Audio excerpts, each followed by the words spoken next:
Okay, welcome back. In the second installation of historical perspective on laser peening, I'm happy to introduce Dr. Jeff Delaney. Dr. Delaney is the founder and CEO of LSP Technologies. As Alan mentions, Jeff founded LSP Technologies in 1995, and since that time, his focus has been on proliferating laser shock peening around the world. His passion for the technology is apparent as he's continued to drive the product lines and the technology forward for a lot of the adaptations that you will hear folks and the speakers talk about today. So without further ado, I'm happy to introduce Dr. Jeff Delaney. Thank you, Eric. So today I'm going to be talking about, to kind of pick up a little bit where Alan left off. Started from the very beginning with some basic experiments and a lot of data and experimentation and key events that drove to the start of commercialization, and that's kind of where he stopped. I will be have some overlap with his, in that I'm going to be talking about primarily about the first applications.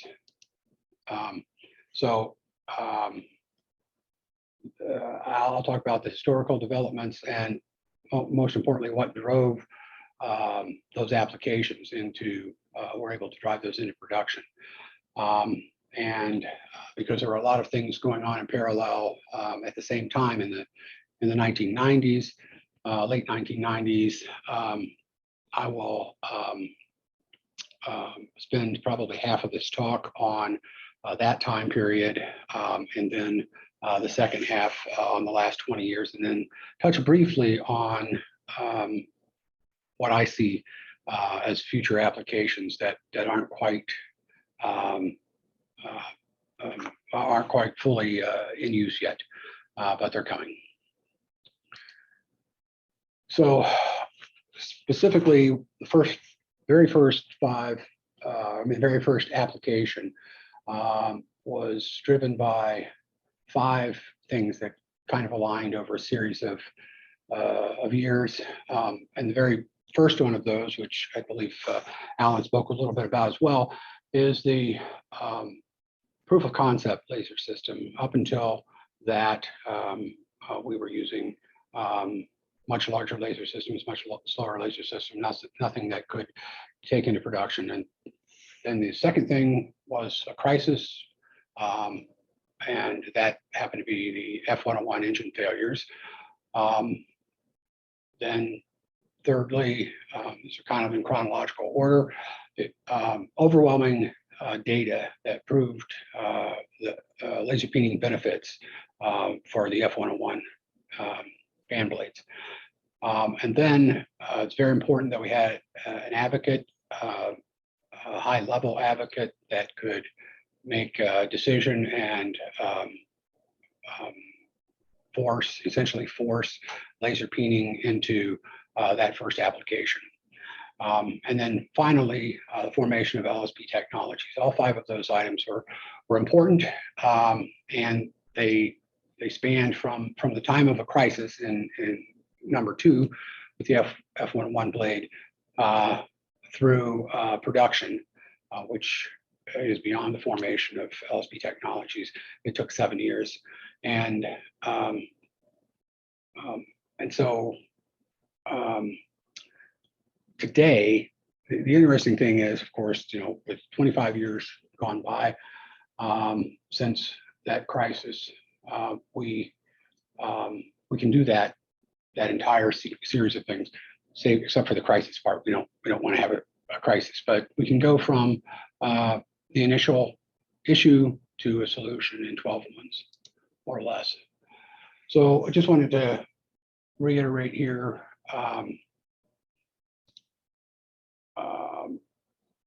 that the original system that was used to demonstrate laser peening was at Battelle.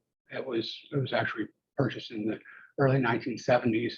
On the left here is large capacitor banks, and then the amplifier modules are here. This is an amplifier, on down to to infinity essentially. And this system took 8 minutes to fire, to charge up, cool down, and fire. So so in 1987 at Patel, the laser team there developed a prototype production laser. Well, it was a prototype. Excuse me, my apologies. It was a proof of concept that you could actually develop a production laser peating system, that you weren't stuck with 8 minutes between laser pulses, which, if that was the case still today, we would not be doing it in laser peating. Wouldn't be a viable production system technology. So what we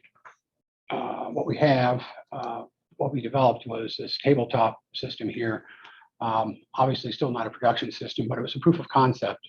And that proof of concept system reduced the floor space requirement from about 120 square meters down to about 4 square meters, and increased the processing speed by more than by about 500 times. And while this system only put out one beam, we split the beam into 2 beams, so you could have 2 beams coming out here to process opposite sides of an airfoil.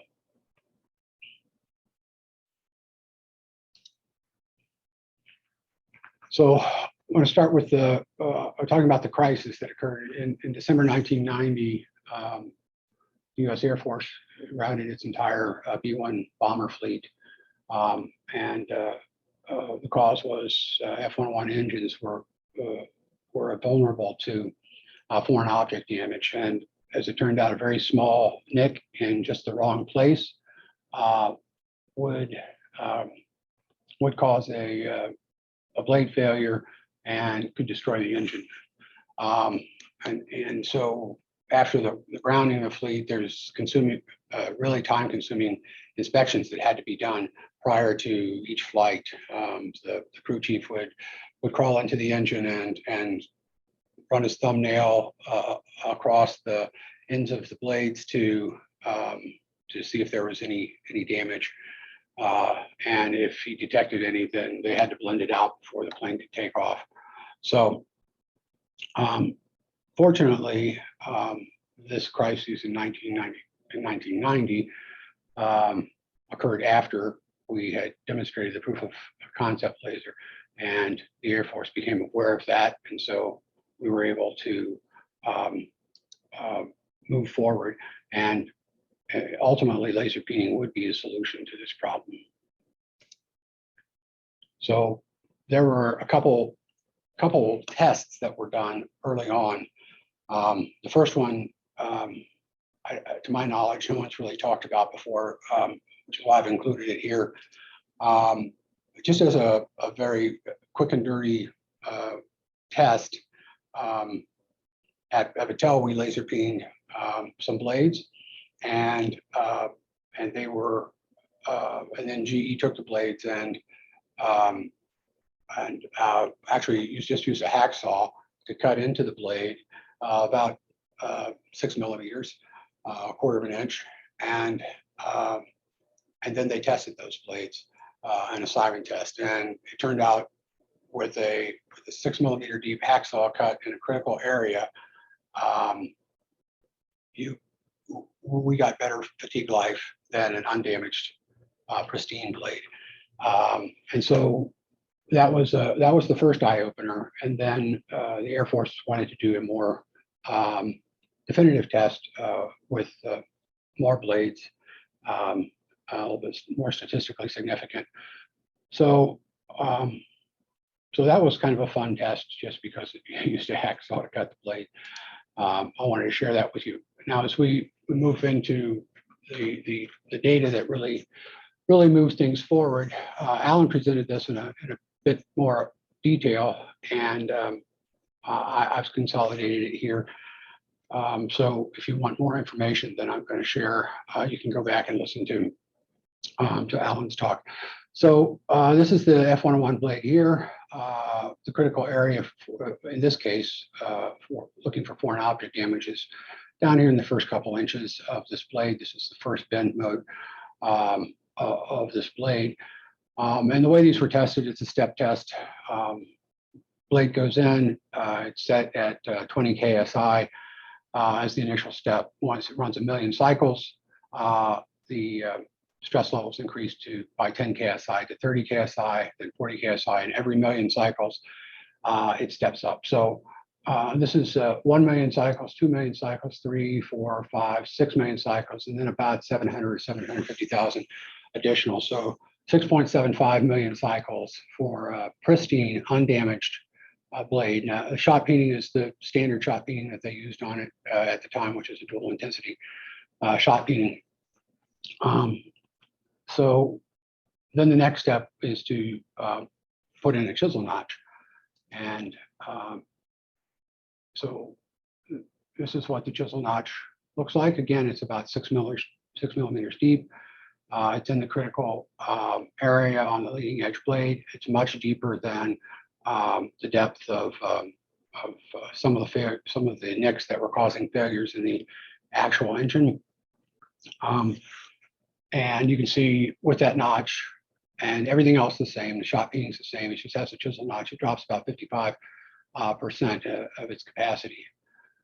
So then, of course, the goal was to look at what the benefit of laser peening was.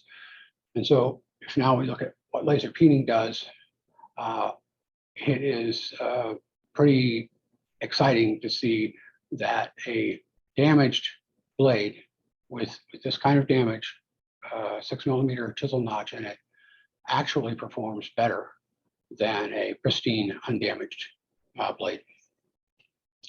And they did run some without the damage after a while, but they had a very hard time to get those to fail at all. So this was the data. This was the irrefutable data that convinced the Air Force, and specifically convinced a key person at the Air Force, was the chief engineer at the time. And his name was Otha Davenport. And Otha Davenport was the primary driver, the primary person at the Air Force that drove the implementation of laser peening into military applications. So he pretty much mandated that laser peening was going to be used on the F-101 blades, and later he would drive that decision into the F-110 blades. And this says F-135. My apologies. That's actually the F-119 engine.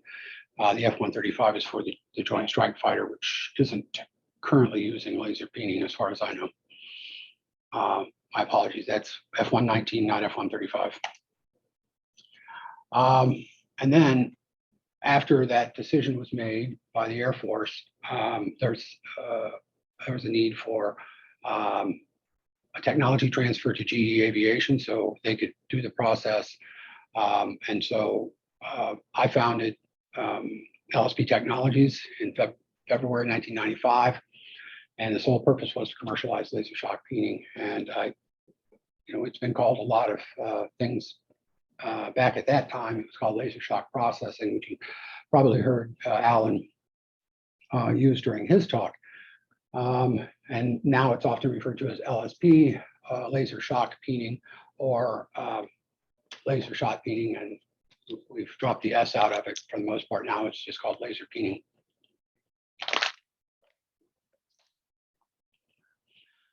So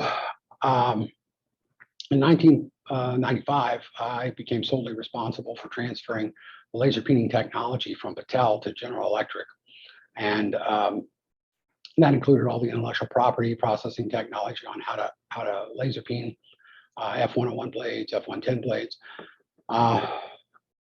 And we transferred down an upgraded version of that proof of concept laser, which I showed you earlier. And that enabled them to do some low volume production, even as early as 1996, toward the end of 1996. So it was rather quick from doing from making a decision to take it to GE to actually getting it up into low volume production. And to get to a higher volume production, there actually needed to be more of a production system instead of the proof of concept type system.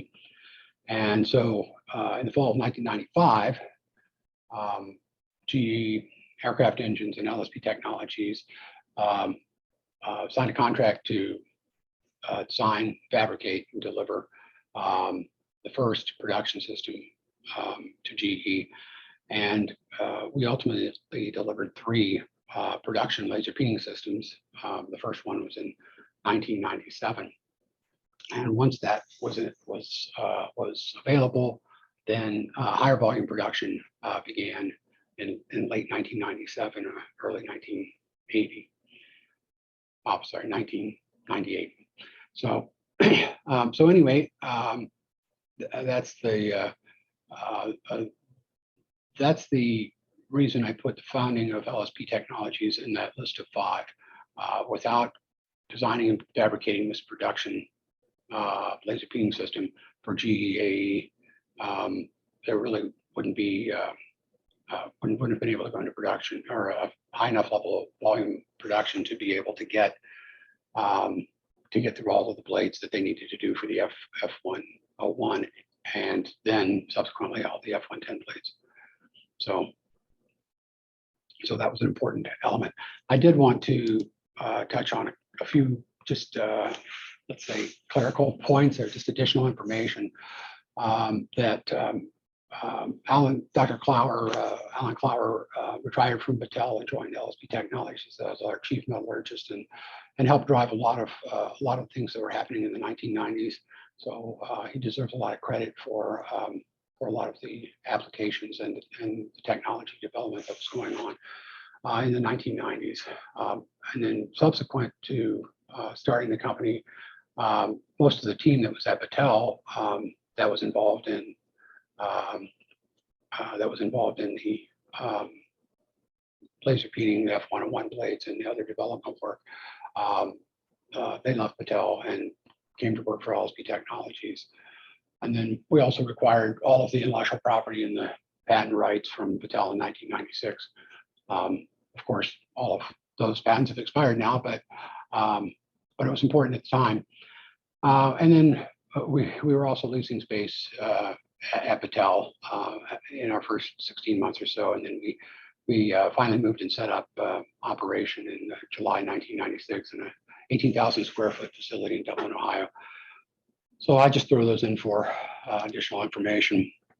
But the next thing, of course, was job shop operations.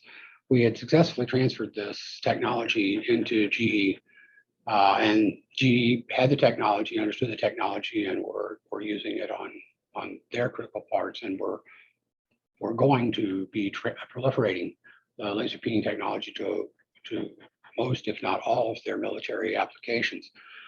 But what wasn't available was a facility for other military suppliers from the Air Force's perspective to be able to laser peen their parts.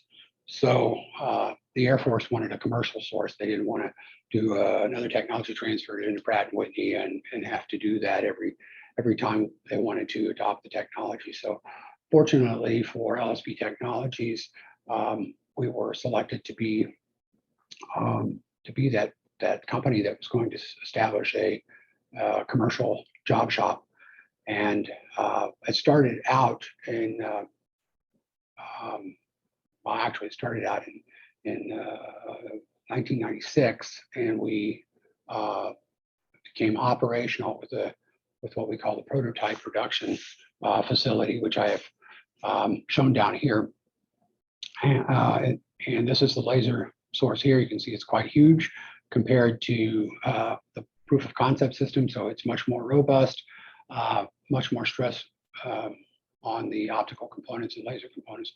And back here in this other room is a laser peening cell, which I'm showing right here. You can see it's a rather small cell in the sense it's about 1.5 meters wide and a couple of meters tall. And so this was set up specifically to do small blades along the lines of those F101 blades, where we could become a potential source for laser peening those types of blades. And so again, this system had 2 beams. One came in down this path here and came into the beating cell. The other one's on the back side over there. It comes in from the other direction. So again, we could do dual side processing here. And then we had robots as well.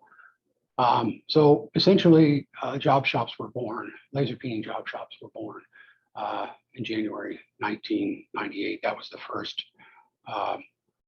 job shop for laser peening. But the Air Force really wanted to also do inargurately bladed rotors in particular. There was a problem with the these IBRs on, which are for the F119 engine that I erroneously put as 135 in the previous slide. But because these wouldn't work in the prototype cell and the volumes were going to be much higher, Air Force again funded us to develop a manufacturing cell, which is shown here. It's broken into three rooms. Laser room is down at this end. Then it goes into a small parts peening cell here, and the beams can be transferred out into a large part peening cell down here. The large parts peening cell is shown here. And so it has a large robot, can handle up to, I think, 450 pounds. So it was more than capable of doing the blade work and this, or the IBR work. And this IBR processing began in March of 2003. Although we started initially working on development aspects of this in 1999, production began in March of like 4 years later, I guess, in 2003. So, but between the time that this cell was available, which was around early 2001, and the actual production of IBRs, another crisis occurred, but this time it was in commercial aviation. And some of you may remember that Rolls-Royce's Trent 800 engine had a catastrophic failure in September 1998. And they had several other events that occurred subsequent to that one. And so after we got our peening cell up and running for large parts and Rolls-Royce became aware of it, they contacted us and asked us if we could help them with this problem. And here's a picture of the Trent 800 blade. You can see it's a rather large blade. It wouldn't have worked very well in the smaller cell that we had. And so, so again, I just want to say that really this test wouldn't have been done, couldn't have been done, at least at the time, as early as it was, if not for the fact that the Air Force had paid for this large parts peening cell to get it set up, and that production had not yet started on the F119, because the F119 could have taken precedence over any of that development work on the commercial engine. So fortunately, we demonstrated that this would solve their problems, and Rolls-Royce adopted laser peening as a significant risk mitigation to the fatigue cracks they were experiencing on this particular blade. And then they subsequently expanded laser peening into their other Trent engines. So just as a marker, 2001 was the first ever laser peening of a commercial aviation component. So the proliferation of job shops since that first the first job shop in 1998, there have been a number of applications, expansions. I just wanted to highlight a few others, and I'm sure there are a few more beyond what I've listed here. But in 1995, Sandvik started using laser peening on their manufacturing dies to extend the fatigue life, and they're getting at least a factor of 3 extension on their dies. So that was well worth it. They got the ROI they wanted out of that. And then in 2009 or 2008, 2009 timeframe, GE Power went into production on gas turbine engine blades for power generation. So So that was the first ever for those. And then Boeing also started using laser peening, but in this case for laser peen forming wing skins. And that work began around 2010 at Boeing. I wanted to say also, since that first one, there's been a proliferation of job shops. There's more than 20 job shops now around the globe. US, China, Germany, Singapore, United Kingdom, and next year will be in Russia. So 20 doesn't sound like a lot, but the technology, there's still a lot of people that are learning about the technology. And so this number will continue to grow. But if we look beyond what the job shop operations can do, they cannot, you just can't ship really large parts for laser peening. It's difficult to ship aircraft or ships, and you can't put them in a peening cell and manipulate them. So there was a whole potential market left out by the job shop concept.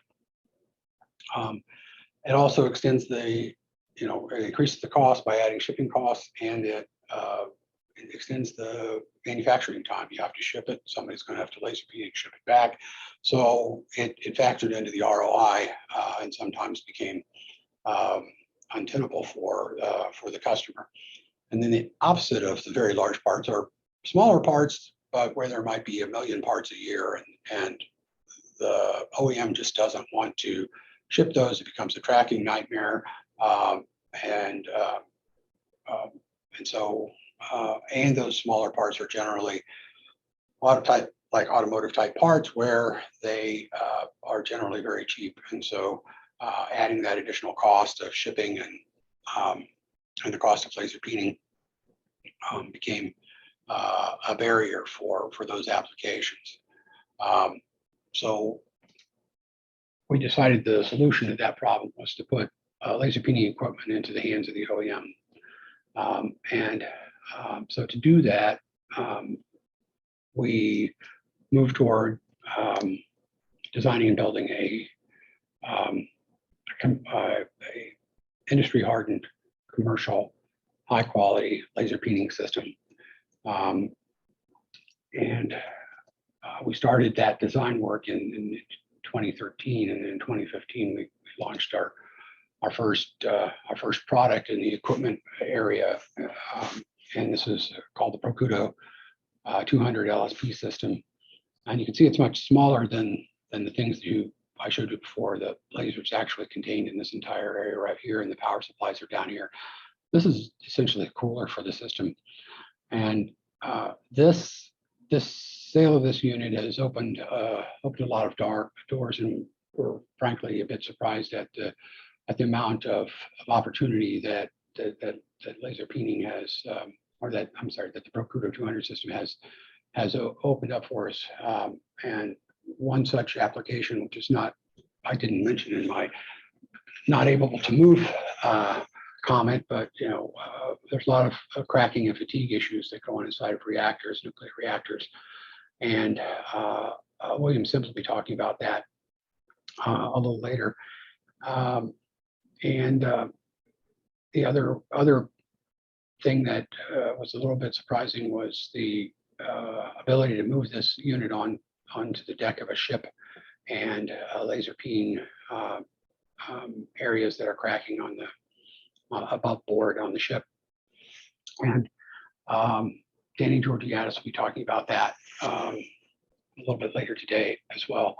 And then the other one that is kind of interesting is some very large crankshafts, and the large dies are also real application because of this system. So the thing that was missing, this was our first unit, our first model that we released in 2015. Like earlier this year, we released a smaller version of that, which is the Procudo 60, and it has a fiber optic delivery system. And the fiber optic is in a coil here. So again, the laser system is just above here, smaller than the previous Procudo 200. The power supplies and cooling units are down here. But this fiber optic can be uncoiled. In this case, it's a standard 20-meter length fiber, but it could be much longer. And so this system was delivered to Airbus earlier this year. It was a slight variant on this version that's in the image.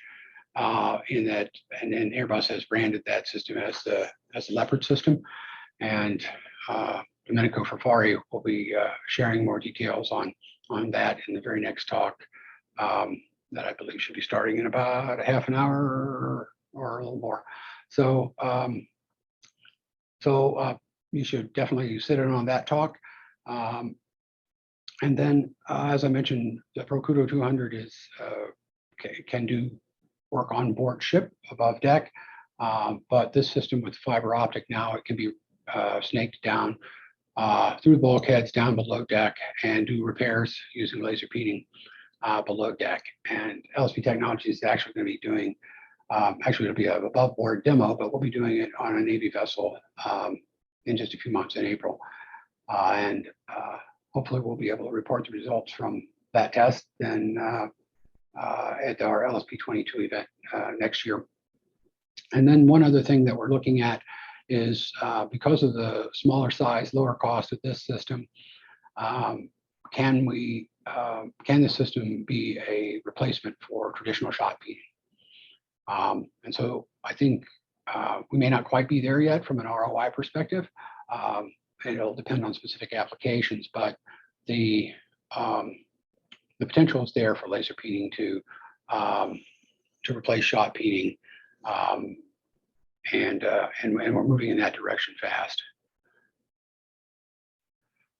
So if I want to look then at potential markets, potential markets and applications in the future, as I think over the next decade, this technology is growing fast. More and more people are learning about it, and I think they're going to we're going to see a lot of growth in laser peen forming and laser peen straightening, particularly in aerospace, shipbuilding, and for the forming part on high-speed rail. There's a lot of interest in that in Asia. So I think that's going to move rather quickly over the next decade. And there's several talks on laser peen forming or straightening today, so check the agenda. Dr. Bovid will be talking this afternoon, providing a general overview of how laser peen forming works. So catch that one if you can. The other one that's, I think, really interesting is additive manufactured parts, 3D printed parts, because they're generally inferior from a strength standpoint, and they don't quite hold up as well as cast or wrought parts. But I think that I'm quite confident that the application of laser peening will restore the fatigue properties or significantly improve the fatigue properties of 3D printed parts and make them more viable in more critical applications and proliferate more into some of the aerospace areas where they currently are not viable. And Dr. Couture is going to talk about that tomorrow afternoon. So if you're interested in that, check out that one. And then one that I haven't really talked about much because it's not really done a lot in currently, and that is laser peening of hidden surfaces. But now that we have a fiber delivered system with a smaller beam size, we can actually direct that into areas that you can't see. And so as long as you can design a tool to get into those areas you can't see, we can laser peen it. And so I think that'll open up a new market. And I will say one of the interesting things about 3D printed parts is that you can print those parts, with cooling channels in them, or you build them up with the cavities in them. And if you combine laser peening as you're building up that structure, you can laser peen the inside of these parts as they're being fabricated. So combining the process of laser peening with the process of additive manufacturing and laser peening critical areas, such as hidden channels and those types of things, and you can laser peen those as it's being built up. So I think that will become something significant as well in the next decade. And then I'm not sure if this is going to be something that can come to fruition in the next decade, but I know laser peening of ceramics has been looked at on and off over the years. From a R&D perspective, I think it's getting closer to becoming a viable process for ceramics, at least in some applications. And Dr. Chai will be talking about that tomorrow afternoon. So if you're interested in ceramics, catch his talk. And then as a final thing, just to summarize, just going back to the beginning in 1997, that first application, and that required a crisis strong leadership at the Air Force and production capable laser peening equipment. And again, I just want to give both the Davenport a lot of credit for his vision and his drive to get 3 parts into production, 3 military parts in that time frame of late 90s, early 2000s, and also to drive the vision to see that a commercial source for job shop would drive application development and drive the cost of laser peening down, which it has. And so again, kudos to Davenport for his vision there. And then the first job shop enabled the transition of applications from military applications to commercial aviation, starting with the Trent 800 blades. And then the evolution of laser peening equipment over the last 25 years really drove the proliferation of laser peening into other commercial applications that were not viable through a job shop approach.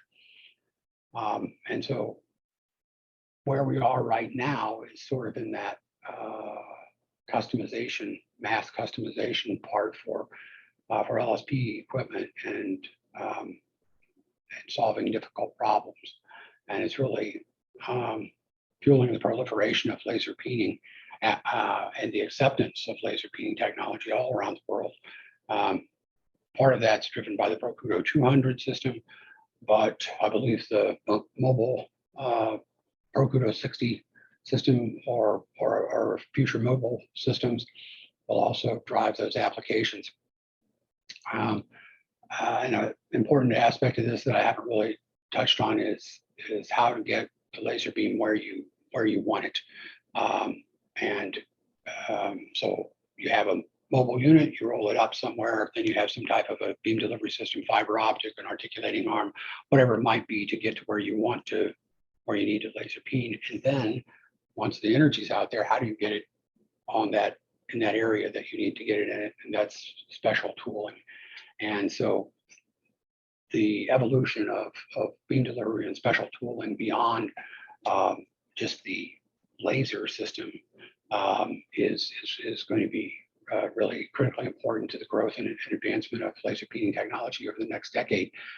It's important to say that you can do a lot of work with a laser system to demonstrate laser peening, but what's difficult part is to take that laser beam and manipulate it in such a way and get it to the point where you need it to be able to, to be able to do the laser peening and get the benefit into the part. And so, so there'll be a lot of work done in this area. And then, I haven't talked about it much, but a lot of kudos to people that have been working on modeling shock processing, the residual stresses, the benefits, fatigue life. And those models have advanced significantly over the last decade, and they'll continue to advance going forward. And that will also help reduce costs and drive new applications. So that is all the time I have. Surprisingly, exactly to the minute. Any questions?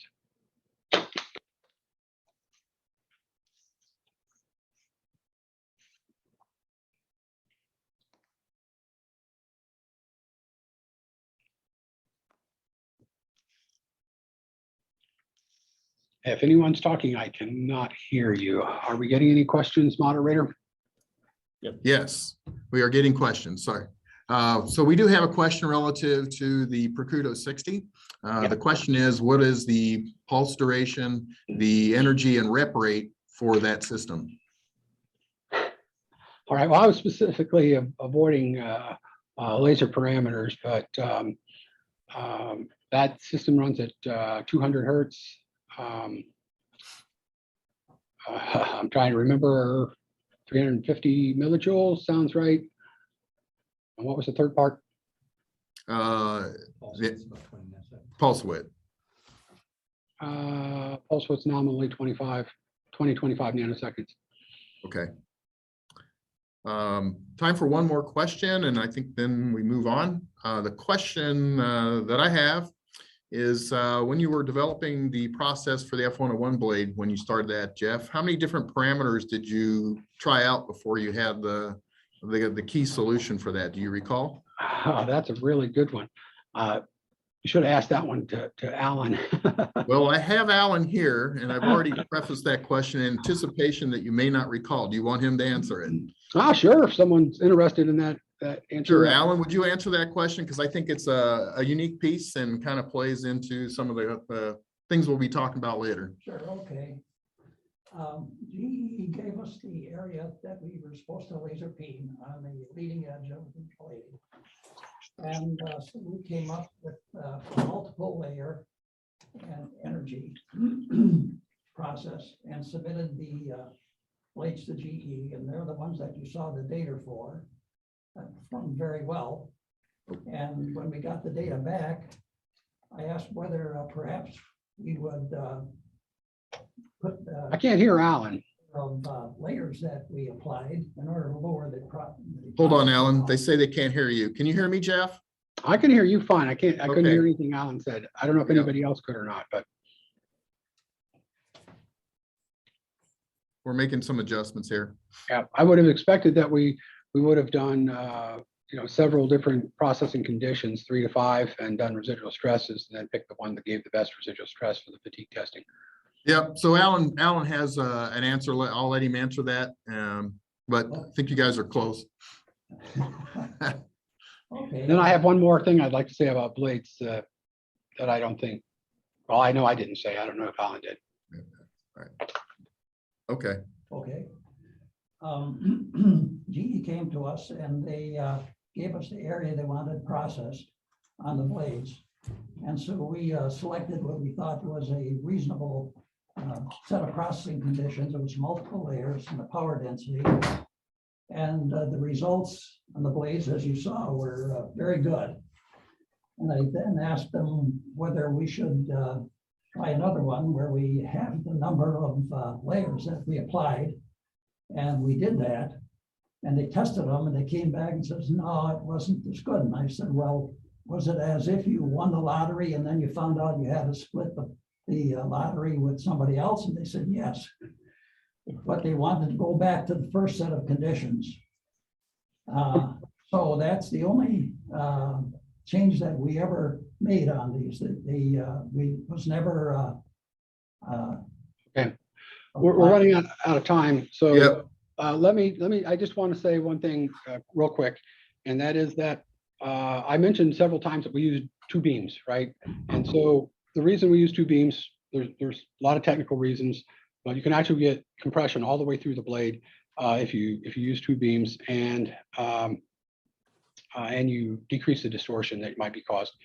So I think we're out of time. So I'm going to be done now.